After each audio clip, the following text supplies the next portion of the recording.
Playing life on easy mode is about energy. It's about the correct use and cultivation of energy. There's a great scene at the end of Lord of the Rings where Frodo turns to Sam, I think, and says, "You don't always need to be torn in two." For so much of my life there, I felt like I was torn in two. There's an internal war going on between so much resistance, fatigue, insomnia, addictions, losses, and this path and pull towards greatness, this path and pull towards destiny. And for a lot of people who are stubborn like me, who go against the grain, you feel this struggle fest. And in fact, we start to value the struggle like no pain, no gain. We have this mindset in the West that in order to do great things, it's got to be hard, and that self-improvement has to be hard, and all of these things. And honestly, in the past year, I've been integrating a few principles, and I've seen the most growth, the most success, the most flourishing I've ever experienced. And it's been easier than ever with that. So let's talk about those 4 principles. My name is Christian. Here we just riff on life. This is my philosophy symposium, so welcome. Principle number 1 is vitality. My friends, when you put vitality first, life becomes more effortless. When you are exhausted, when you are in a state of distress, you have high cortisol, low energy, everything feels hard. It feels hard to act and do your creative work. Like, you have resistance to training, you have resistance to almost everything. It's so interesting that high stress, high fear, high cortisol environments, which almost everyone lives in, is a state of dysregulation. And from that state, it's very hard to follow your instincts because you don't have the energy to. And you're always in this mindset of scarcity, of force. And this is a very weak state to come at life from. It's very non-powerful. So as you increase your vitality through maybe like some detoxing, getting your diet right, getting your gut right, getting your sleep right, getting your training right, like put vitality first. And when you put vitality first, you can listen to your instincts more clearly. Like making these kinds of videos, doing my training, socializing, my life just starts to blossom. All of a sudden, I'm increasing my luck, I'm increasing my energy, I'm increasing the current of energy flowing through my life.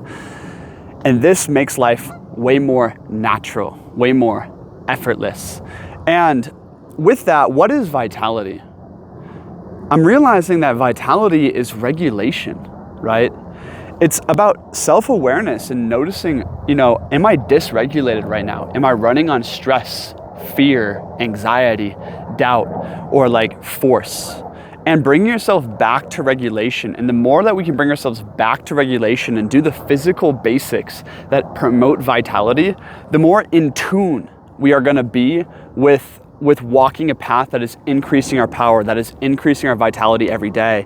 And my friends, when you put vitality and your instincts first in your life becomes way more almost unconscious. You become this manifestation of your essence. It's way more fun. It's way more effortless. It's not about like setting goals and forcing yourself down all these paths. It's about unblocking the energy flow in your life. That's step number 1 to making your life easy mode. Step number 2, my friends, is about self-knowledge. And self-knowledge to me is about recognition, recognizing where you're at and learning from that. It's about an examined life. For instance, like I try to learn every single day of how does my routine make me feel. Oh, I moved a few days ago. And whenever I move, I know my body can get stressed out. My cortisol level rises, my sleep isn't as good, so I feel tired just for a couple days. And I recognized immediately where I was at. And when I get tired, oftentimes I overthink things. I overthink my work. I get a lot of doubt about what I'm doing, about my future and all these things. And it's because I'm in a state of low vitality. And I instantly recognized where I was at, and I knew how to respond to that situation by taking long walks, by reading, listening to podcasts, letting myself rest for a little bit. And instead of spiraling in like overwork and force and these kinds of things, I recognized where I was at and I overcame it with faith, and I overcame it with actions that were in alignment with that point in my life. I do this every day. We all do this. It's simply about learning from your past and recognizing where you're at. And this is really what wisdom is to me. Wisdom is, how do you flow through the ups and downs of life well? How do you respond to life in the most harmonious way? And the interesting thing about self-knowledge or wisdom is this is about creating energetic efficiency. You see, when we don't respond to life well, we don't respond to our internal state well, all of a sudden we lose what energy we have by resisting, right? It's about creating more feng shui in life, feng shui in how you move through life. That's wisdom. So again, this comes back to energy cultivation, right? The third step is rhythm. And this goes right along with this, there's a rhythm to the day. You have a biological rhythm going on. If you're a woman, you have great cyclical rhythms going on as well. And the more you can tune in to your rhythm for the day, right? Your rhythm in life, the more you can be bouncing along, almost dancing through life, the more your energy moves efficiently, effectively. In martial arts, we call this a forward lean into life. You see, in martial arts, if you're always on your back foot, you're going to be overtaken by your opponent very quickly. You have to have just slightly aggressive energy, a slightly forward tilt so that you can find your dance, you can find your rhythm, and you're a little bit on the offensive.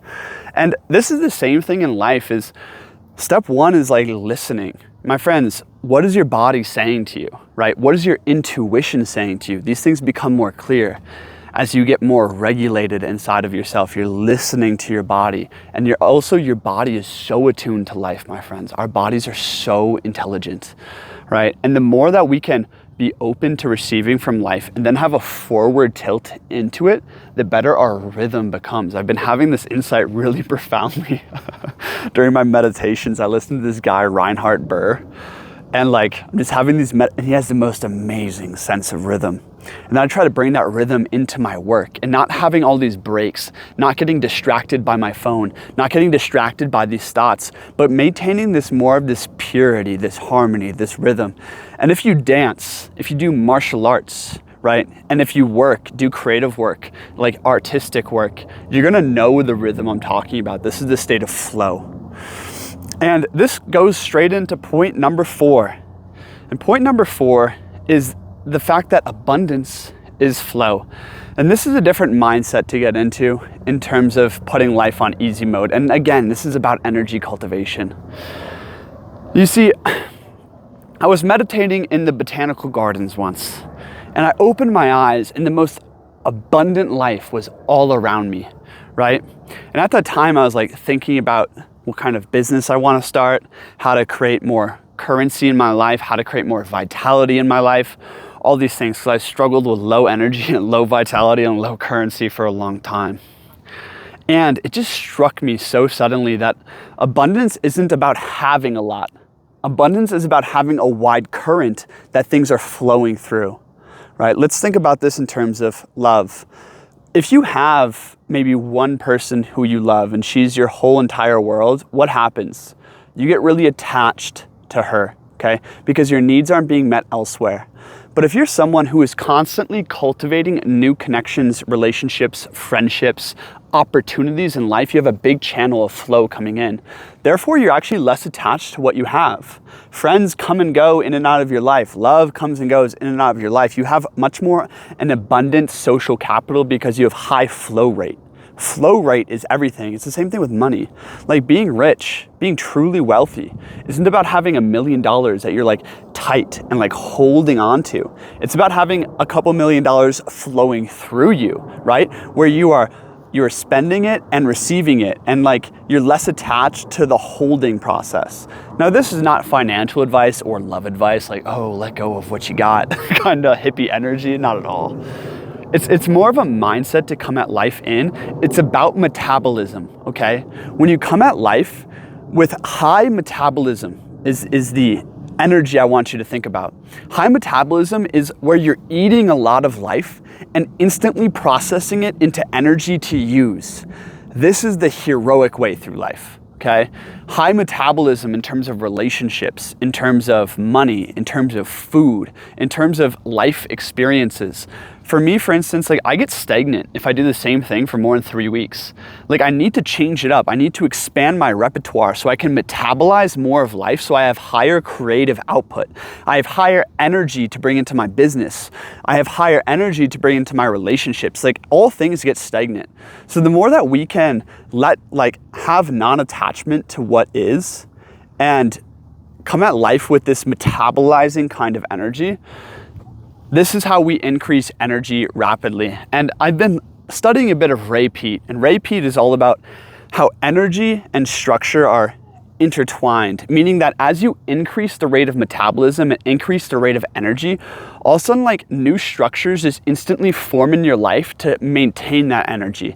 It's kind of an abstract idea that I am still metabolizing personally, but I think increasing the rate of metabolism is twofold. It's about eating more and also letting go more, or processing and digesting and shitting out what isn't right for you right now.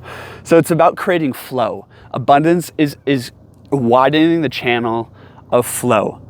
So applying all of these, we see that to play life on easy mode, it's about wisdom and how we conduct ourselves energetically. That's really what it comes down to. And again, we look at this world and we've been trained through our education system, through our jobs, through our culture, to live and thrive on dysregulation, high cortisol. Like you look at most businessmen, especially businessmen who are into like performance sports too, like all their whole lives is just cortisol, is like stress, is like doing 20-mile runs and then, business all day and then, all the responsibilities. It's like, it's pure cortisol. Most people are running on fear, doubt, insecurity, stress, force, busyness. There's very few people that I come across that are like, whew, very regulated, very in tune with themselves, very in tune with their diet, their lifestyle, their rhythm, their flow. These types of people are rare, and you can see them from a mile away. I interacted with a woman recently who was very in tune, very regulated and so pure, and I was instantly so attracted to her. I'm so attracted to this quality in almost everyone because it's a state of high energy, of vitality, and that's beautiful. That's powerful, right? And that's the way we want to conduct our lives. So that's how to play life on easy mode, my friends. I'm personally integrating these principles as well. The diet changes, the lifestyle changes, prioritizing vitality instead of productivity is the way. My friends, when you prioritize vitality as your first principle, you actually become productive instinctually on the things that are right for you, on the things that are meant for you. Instead of going down blocked paths and being energetically blocked, you're going down the open path and increasing the energy to flow into new structures. My name's Christian. If you guys want to talk to me one-on-one, if you're a builder, if you're an entrepreneur, if you're a man on a mission or looking for his mission, I have a community for people like you, and I would love for you to join. Looking for some badasses out here to gather a little tribe together. So there's a link in the description below to talk to me about that one-on-one. If that's for you, I'll see you there. If not, you can check out this video that you might enjoy as well. Peace, my friends. Vitality up. Go live dangerously today. Boom.